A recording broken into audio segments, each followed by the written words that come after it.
எல்லாருக்கும் வணக்கம். சோபகிருது வருடம் முடிஞ்சு போச்சு. இப்போ குரோதி வருடம் அப்படிங்கிறது பிறக்க போகுது. ஏற்கனவே குரோதி வருடத்துக்கு உண்டான ராசி பலன் எப்படி இருக்க போகுது, தமிழ் புத்தாண்டு அப்படிங்கிறத நம்ம போட்டிருக்கோம். சரி, இப்போ இந்த மாதம் இருக்குது இல்லையா, குரோதி வருடத்தோட சித்திரை மாதம், அதில் உங்களுக்கு எப்படி இருக்க போகுது, நம்ம நினச்சதெல்லாம் நடக்குமா? ஏன்னா வருஷத்தோட மாதம் அப்படிங்கிறது நல்லபடியாக இருந்தது அப்படின்னாலே நமக்கு ஒரு நேர்மறை ஆற்றல் அப்படிங்கிறது கிடைக்கும். அதனால் இந்த சித்திரை மாதத்துக்கு உண்டான ராசி பலனை பார்க்கணும். கிரகங்களோட ராஜா சூரியன், அவர் மேசத்தில் உச்சமடைஞ்சிருக்காரு.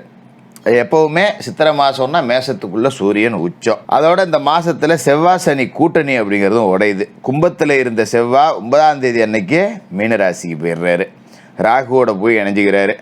அதோட புதன் வக்கரமாகி கிடந்தார் இல்லையா மீனராசியில், 3ஆம் தேதி அன்னைக்கு வக்கர நிவர்த்தி ஆயிடுறாரு. அப்புறம் ஒரு 20 நாளைக்கு அங்கே இருந்துட்டு 23ஆம் தேதி மேசராசிக்கு போயிடுறாரு. சுக்கிர பகவான் மீனராசியில் இருந்தார், 12ஆம் தேதி அன்னைக்கு அவரும் மேசராசிக்கு போகிறாரு. குரு பகவான் மேசராசியிலிருந்து 18ஆம் தேதி ரிஷபராசிக்கு போகிறாரு. குரு பகவானோட பயிற்சி அப்படிங்கிறது இந்த மாதத்தில் முக்கியமான ஒரு அமைப்பு. சனி பகவான் கும்பராசிலையும், விஷப்பாம்பு ராகு மீனராசிலையும், விஷமற்ற பாம்பான கேது கன்னிராசிலையும் இருக்காங்க. இந்த கிரக அமைப்புகள், ராசி மாற்றங்கள் மேசத்துலேருந்து மீன வரைக்கும் 12 ராசிக்காரர்களுக்கும் என்ன பண்ண போகுது, என்ன பலனை கொடுக்க போகுது அப்படிங்கிறத பார்த்துடலாம் வாங்க. கடகராசி நேயர்களே, உங்களுக்கு இந்த சித்திரை மாதம் எப்படி இருக்குது அப்படின்னு பார்த்தோன்னா, கடகராசியை பொறுத்த வரைக்கும் ஒரு 8-9 மாதமாகவே சரியில்லை அப்படின்னு தான் நம்ம சொல்லிக்கிட்டு இருக்கோம். ஏகப்பட்ட பிரச்சனை அப்படிங்கிறது வந்துருச்சு. அதோட போன வருஷம் குரு பயிற்சியிலேருந்தே என்ன சொல்ல போனால் பிரச்சனை அப்படின்னே சொல்லிவிடலாம். ஏன்னா குரு பகவான் உங்களோட ராசிக்கு 10ஆவது வீட்டில் மாட்டிக்கிட்டார் இல்லையா. 10ல் குருன்னா பதவியில் மாற்றம், அஷ்டம சனி இருக்கிறதால மாற்றங்கிறது நல்ல மாற்றமாக இல்லை, 10ல் குரு பதவியில் நாசம் அப்படிங்கிற மாதிரி ஆகிப்போச்சு. இப்பயும் பார்த்தீங்கன்னா உங்களுக்கு அஷ்டம சனி தொடர்ந்துக்கிட்டு தான் இருக்குது, அதில் எந்த மாற்றமும் இல்லை. ஆனால் இந்த சித்திரை மாதத்தை பொறுத்த வரைக்கும் குரு பகவான் உங்களோட ராசிக்கு 10ஆவது வீடான மேசத்துலேருந்து சித்திரை 18ஆம் தேதி 11ஆவது வீடான ரிஷபத்துக்கு வராரு, லாபஸ்தானத்துக்கு வராரு குரு பகவான். அப்பாடா, அஷ்டம சனி நேரத்தில் குருவும் சரியில்லாமல் போச்சு, இப்போயாவது குரு கொஞ்சம் நல்ல இடத்துக்கு வந்தாரே அப்படின்னு கொஞ்சம் நாம் நிம்மதி பெருமூச்சு விடக்கூடிய ஒரு மாதமாக தான் இந்த சித்திரை மாதம் அப்படிங்கிறது இருக்க போகுது.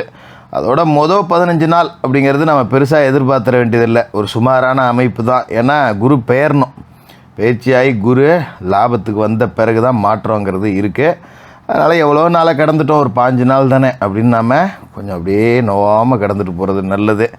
அதே நேரத்தில் 10ல் சூரிய பகவான் உச்சமடைஞ்சிருக்காரு தொழில் ஸ்தானத்தில். அப்போ ஒரு தொழில் செய்கிறோம் அப்படின்னா அதுக்கு அரசு காரியங்கள் ஏதாவது உதவி வேணுன்னா இந்த மாதத்தில் கேட்டு வாங்கிக்கலாம். இப்போ ஒரு தொழில் பண்ணிக்கிட்டு இருக்கோம், ஒரு சிறு தொழிலுக்கு ஒரு லோன் ஒன்று போடுவோம், கவர்மெண்ட்டில் கேட்டு பார்ப்போம். முதலீடு குறைவாக இருக்குது, வண்டியும் போய் கூட்டணி வைக்கணும்னு எனக்கு பிடிக்கல, கஸ்டமர் சனியாக வேறு இருக்குது, கூட்டு தொழில் விளங்காது, கூட்டாளிகளுக்குள்ளே பிரச்சனை வந்துடும், ஜோசியரும் அதான் சொன்னார், ஜாதகத்துலேயும் அதான் சொன்னாங்க, அதனால் ஏதோ லோனுக்குன்னு போட்டு பார்ப்போம் அப்படின்னு முயற்சி செஞ்சிங்கன்னா இந்த மாதத்தில் லோனு கிடச்சிரும். 10 ரூபா ஏதோ ஒரு மானியத்தில் தொழில் ஒன்று தொடங்கி ஃபுல்லாக ஜாமான் செட்டை வாங்கி போட்டு தொழிலை பெருக்கலாம். அதுக்கு இந்த மாதம் ரொம்ப அற்புதமான ஒரு மாதமாக இருக்குது, அதை சரி பண்ணிங்க. அதுமாரி உங்களோட ராசி அதிபதி சந்திரன் மாத தொடக்க நாளில் விரயத்தில் இருக்கார். ஒரு 2-3 நாளைக்கு சுத்தமாக எதுவும் தொட வேண்டாம். இதுமாதிரி 8 நாளைக்கு செவ்வாய் சனி சேர்க்கை அப்படிங்கிறது இருக்குது அஷ்டமத்துலேயே. அதனால் வாரத்தை மறந்துடுங்க. வாரம் என்ன செய்கிறீங்களோ அதை அப்படியே செஞ்சுக்கிட்டு இருப்போம்.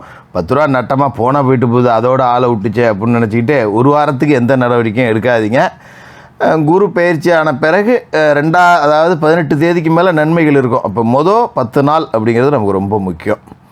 ஏன்னா 8ஆம் தேதி வரைக்கும் செவ்வாய் சனி சேர்க்கை அஷ்டமத்தில் இருக்குது. தொழிலில் துன்பங்கள், வேலை செய்கிற இடத்துல பிரச்சனை, இதெல்லாம் நிறையா வரும். அதனால் குடும்பமான வரைக்கும் ஒரு வாரம் லீவு கூட போட்டு படுத்துங்க, தப்பு கிடையாது. ஆஃபீஸுக்கு போய் வல்லடி வழக்கு பண்ணிக்கிட்டு வேலையை விட்டுட்டு வர்ற மாதிரி ஆகி போவோம். பெரிய மேல்மட்ட அதிகாரிகளை பகிச்சிக்கிற மாதிரி ஆகிடும். கூட இருக்கிறவங்க குளிப்பறிப்பான், சக ஊழியர்கள் உங்களுக்கு ஆதரவாக இருக்க மாட்டாங்க. இப்படி ஏகப்பட்ட மன உளைச்சலை கொடுக்கக்கூடிய அமைப்பு 8 நாளைக்கு இருக்குது, அதை மறந்துடுங்க. 8ஆம் தேதிக்கு மேலே நல்லாயிருக்கும். அதோட சித்திரை 3ஆம் தேதி புதன் வக்கர நிவர்த்தி அடைஞ்சிடுறாரு. ரொம்ப 3க்கும் 12க்கும் அதிபதி வக்கரம் நிவர்த்தி அடைஞ்சு பலம் அடைகிறாரு. அப்படிங்கும்போது சின்ன சின்ன முயற்சிகளில் வெற்றி இருக்கும். பாகப்பிரிவினைகள் சுமூகமாக முடியும். அதுமாதிரி விலகி போன உடன்பிறப்புகள் இப்போ ஒன்று சேருவாங்க. அஷ்டம சனி நடந்துக்கிட்டு இருக்கும்போது அண்ணன் தம்பி உள்ளேயும் பிரச்சனை, அது ஒரு மன உளைச்சல். ஒருத்தருக்கு ஒருத்தர் ஒரு நல்லது கெட்டது ஃபங்க்ஷனில் போய் பார்த்துக்குறோம், ஆனால் பேசிக்கிறது இல்லை. 4 பேர் கேட்குறாங்க, என்ன உன் தம்பி போகிறான் கண்டுக்காமல் போகிறேன், உங்கள் அண்ணன் போகிறான், அக்கா போகிறா கண்டுக்காமல் போகிறேன்னு. சரிப்பா நம்ம விஷயம் நமக்குள்ளேயே போட்டோம் அப்படின்னு அது ஒன்றும் இல்லை சும்மா பார்க்காம போகிறாரு போல இருக்கு அப்படிங்கிற மாதிரி கடந்து போயிடுவாங்க. இனிமேல் எல்லாம் ஒன்று சேர்ந்துடலாம், கவலைப்பட வேண்டாம். ஏதோ ஒரு நல்ல காரியத்தில் எல்லோரும் ஒன்று கூடி பேசி குடும்ப சகிதமாக ஒத்துமையாக இருக்க போகிறீங்க, அது சரியாயிடும். அப்போ 9ஆம் தேதி மீனராசிக்கு செவ்வாய் போயிடுறாரு. ராசிக்கு 5க்கும் 10க்கும் அதிபதியாக இருக்கக்கூடிய செவ்வாய் மீனராசிக்கு போயிடுறாரு. ரொம்ப அற்புதமான ஒரு யோக அமைப்பு, ஒரு பொன்னான நேரம். இதுக்கு பிறகு உங்களோட எல்லா முயற்சிகள்லையும் வெற்றி கிடைக்கும். பூர்வீக சொத்துக்களை பாகம் பிரிச்சுக்கலாம். தொழில் வியாபாரத்தில் ஒரு நல்ல தொகை அப்படிங்கிறது உங்களுக்கு கிடைக்கும்.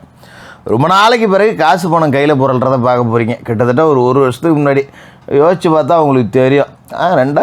2022லலாம் கொஞ்சம் நல்லா இருந்தேன், 23லேயும் கடைசியில் கொஞ்சம் நல்லா தான் இருந்தேன். இந்த 23ஓட பாதிக்கு மேலே தான் எல்லாம் இப்படி போயிடுச்சு அப்படின்னு நான் யோசித்து பார்த்தாலே உங்களுக்கு தெரியும். அந்த காலகட்டம் அப்படிங்கிறது திரும்பி வரப்போகுது. 10 ரூபா கையில் காசு பணம் புரளக்கூடிய அமைப்பு அப்படிங்கிறது வரப்போகுது. என்ன முயற்சி செஞ்சாலும் வெற்றி கிடைக்கும். அதுமாரி கடந்த காலகட்டத்தில் வேலையை விட்டு நீக்கப்பட்டவங்க, அரசு உத்தியோகத்திலேருந்து ஏதோ ஒரு குற்றம் சாட்டப்பட்டு சஸ்பெண்ட் செய்யப்பட்டவங்க, ஒரு தனியார் துறையில் வேலையை விட்டுட்டு இப்போ வேலை கிடைக்கலேன்னு அழைச்சிக்கிட்டு இருக்கவங்க, இவங்க எல்லாருக்கும் வேலை கிடைக்கக்கூடிய யோக அமைப்பு. அரசு உத்தியோகத்திலேருந்து நீக்கப்பட்டவங்களாம் திரும்ப உத்தியோகத்தில் சேர போகிற நேரமாக இருக்கும். தனியார் துறையில் வேலையை விட்டு வந்தவங்களுக்கு இப்போ நல்ல சம்பளத்தோட வேறு துறையில் நல்ல வேலை அப்படிங்கிறது கிடைக்கக்கூடிய ஒரு அமைப்பு இருக்குது. அதோட ராசிக்கு 4, 11 இந்த 2 வீட்டுக்கு அதிபதியாக இருக்கிற சுக்கிரன் 12ஆம் தேதி மேச ராசிக்கு வரார். அடாடா, தொழில் ஸ்தானத்துக்கு அவரும் வராருங்கும்போது தொழில் வளர்ச்சி நல்லா இருக்குது. சொந்த தொழில் செய்யலாம். ஏற்கனவே சொந்த தொழில் செஞ்சு சரியாக போகலை அப்படின்னவங்களுக்கு கூட இதுக்கு மேலே தொழில் ரொம்ப நல்லபடியாகவே நடக்கும். 10 ரூபா நானும் முதலாளி தான், நல்லா தான் சம்பாதிக்கிறேன் அப்படிங்கிற அளவுக்கு பொது வெளியில் சொல்லிக்கலாம். யார்ப்பா என்னப்பா தொழில் பண்ணுறேன்னு கேட்டால் நான் இந்த தொழில் பண்ணுறேன், இல்லை 10 ரூபா வருது அப்படின்னு கௌரவமாக சொல்லிக்கலாம். இத்தனை நாளாக பார்த்திங்கன்னா நானும் தொழில்னு ஒன்று வச்சுருக்கேன், என் புருஷனும் கச்சேரிக்கு போகிறாங்கிற கதையாக தான் ஆஃபீஸுக்கு போயிருப்போம். வேலைக்கு போயிருந்தால் கூட 10 ரூபா சம்பளம் நிரந்தரமாக கிடைக்கும். தொழிலை வச்சுக்கிட்டு பேருக்கு தான் முதலாளி, ஆனால் 10 காசுக்கு வருமானம் இல்லாமல் சுற்றிக்கிட்டு இருக்கேன் அப்படிங்கிற நிலமை இதுக்கு மேலே மாறிடும். கவலைப்பட வேண்டியதில்லை. அதுமாதிரி பொது வாழ்க்கையில் இருக்கிறவங்களுக்கு கொஞ்சம் பிடிவாதம் அப்படிங்கிறத குறைச்சிக்கணும். ஒரு அரசியல் கட்சியில் இருக்கேன், கொஞ்சம் நான் மேல் மட்டத்தெல்லாம் போய் நான் கை கட்டிலாம் நிற்க மாட்டேன், நியாயமட்டையும் போய் எதுக்காகவும் நிற்கணும் அவசியம் இல்லை, இந்த மாதிரி ஒரு எண்ணம் வச்சுருந்தீங்க, ஒரு கொள்கையை வச்சுருந்தீங்கன்னா அதெல்லாம் கொஞ்சம் குறைச்சிக்கிட்டால் தான் நல்லது. ஏன்னா நம்ம கொள்கை பிடிப்போடு செயல்பட முடியாத நேரம் இது. கொஞ்சம் இறங்கி விட்டு கொடுத்து தாழ்ந்து போகிறதுல தவறு இல்லை. பெரிய அளவில் தலை நிமிரக்கூடிய நேரம் அப்படிங்கிறது வரும். தாழ்ந்து போகிறதால தலை நிமிருவோம் அப்படின்னா லேசாக தாழ்ந்துக்கலாம், தப்பு கிடையாது. அதை புரிஞ்சுக்கணும். கொஞ்சம் கொள்கை பிடிப்பு அப்படிங்கிறதெல்லாம் விட்டுறணும். மகா குரு பயிற்சி சித்திரை 18ஆம் தேதி. குரு பகவான் எங்கே வரார்? 11ஆவது வீட்டுக்கு வரார். லாபத்தை கொடுக்கக்கூடிய இடத்துக்கு குருவே வராரு, காசு பணத்தை கொடுக்கக்கூடிய இடத்துக்கு குருவே வராரு. அப்படிங்கும்போது எது வந்தாலும் 2ல் 1 பார்த்துருவோம், வா நம்மள்ட்ட காசு இருக்குது அப்படிங்கிற அளவுக்கு ஒரு தன்னம்பிக்கை உங்களுக்கு கிடைக்கும். அதுமாரி ராசிக்கு 3, 5, 7 இந்த 3 வீட்டையும் குரு பகவான் பார்க்குறாரு. 3ஆவது வீடுங்கிறது சகோதர ஸ்தானம். அங்கே குரு பகவானோட பார்வை உழுது அப்படின்னா அண்ணன் தம்பி பங்காளிக வகையில் ஒரு அனுசரணை இருக்கும். 10 ரூபா உதவின்னு கேட்டால் கூட செய்வாங்க. எந்த ஒரு விஷயத்துலையுமே உங்களுக்கு ஆதரவாக இருப்பாங்க. எனக்கு ஒன்றுனா 4 பேர் நிற்பாங்கடா அப்படிங்கிற நம்பிக்கையை உங்களுக்கு கொடுத்துருவாங்க. 5ங்கிறது புத்திரஸ்தானம். அதில் குரு பார்வை உழுதுங்கும்போது குழந்தை பேர் இல்லாதவங்களுக்கு குழந்தை பேர் உண்டாகும்.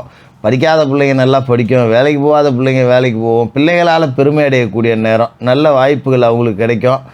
பிள்ளைகளுடைய முன்னேற்றம் அப்படிங்கிறது நமக்கு மிகப்பெரிய சந்தோஷத்தை கொடுக்கும். அப்படி ஒரு யோகா அமைப்பு இந்த குரு பகவானோட 5ஆம் இட பார்வையால். 7ஆம் இடம் அப்படிங்கிறது கூட்டுத்தொழில் சப்தமஸ்தானம், கலத்தஸ்தானத்தை குரு பகவான் பார்க்குறாருங்கும்போது கூட்டுத்தொழில் நல்லாயிருக்கும். இதுமாரி மனைவி வகையில் சொத்து சேர்க்கை கிடைக்கிற அமைப்பு, திருமணமாகாதவர்களுக்கு திருமணமாகக்கூடிய அமைப்பு, மனைவிக்கு வேலை கிடைக்கக்கூடிய அமைப்பு, இல்லைனா மனைவி வீட்டிலே ஏதாவது ஒரு தொழில் தொடங்குறேன்னு சொல்லி பண்ண ஆரம்பிப்பாங்க, அது வெற்றி நடையாக போகும், நல்லபடியாக இருக்கும். அதோட நண்பர்கள் உங்களுக்கு பெரிய அளவில் ஆதரவாகவும் ஆறுதலாகவும் இருப்பாங்க. இதுவும் ஒரு நல்ல நேரம் தான். குரு பெயர்ச்சி உங்களோட வாழ்க்கையை புரட்டி போட போகுது. சித்திரை மாதத்தில் அற்புதமான யோக பலன் அப்படிங்கிறது கிடைக்க போகுது. மற்றபடி இந்த வருடம் பிறக்கிற அன்னைக்கு காலையில் எழுந்திரிச்சு விடிய காலையில் குளித்து முழுவிட்டு சூரிய நமஸ்காரம் பண்ணணும். ஏன்னா உச்சத்தில் சூரியன் இருக்கார் இல்லையா, அவரை வரவேற்கணும். நாம் அதை மறந்துடாமல் செய்யுங்க. அதுமாரி வருஷப்பிறப்பு அன்னைக்கு குலதெய்வ பிரார்த்தனை செய்யுங்க. குலதெய்வ பிரார்த்தனை செய்ய முடியாதவங்க இஷ்ட தெய்வ பிரார்த்தனை செய்யுங்க. பக்கத்தில் ஏதோ கோயில் குளம் போயிட்டு வணங்கிட்டு ஒரு 9 ஏழைகளுக்கு அந்த சித்திரை 1ஆம் தேதி அன்னைக்கு அன்னதானம் பண்ணுங்கள். அற்புதமான ஒரு தொடக்கமாக இந்த சித்திரை மாதம் இருக்கும். கடகராசிக்காரர்களுக்கு வாழ்த்துக்கள்.